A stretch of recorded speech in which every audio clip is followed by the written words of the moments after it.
Беше стварно страшно. Мислам дека многу редок случај на овие простори од тие размери, така да стварно преживеавме хорор.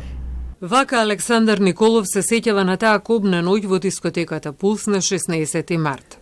Тој успеал да излезе навреме за потоа да се врати и да помогне на другите.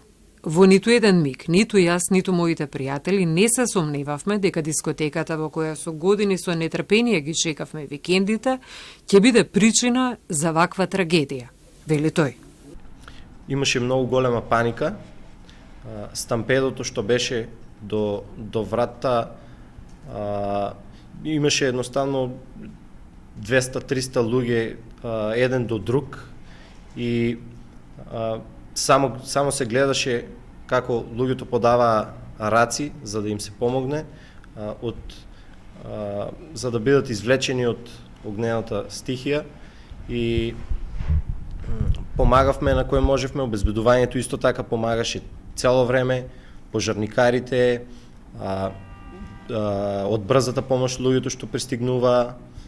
Беше многу страшно.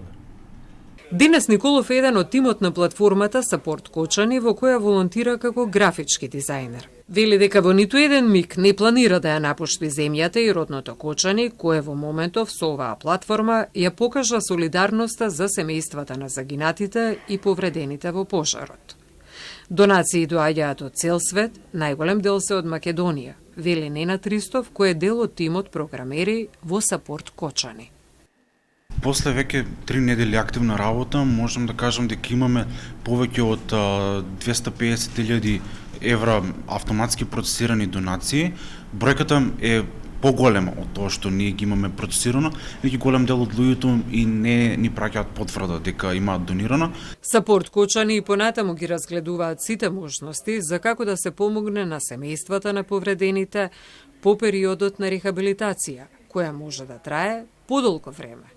Кочани Супорт ќе обстојува се додека е потребно за граѓаните. Има идеја веќе да обстојува како хуманитарна организација или организација за Кочани и понатаму.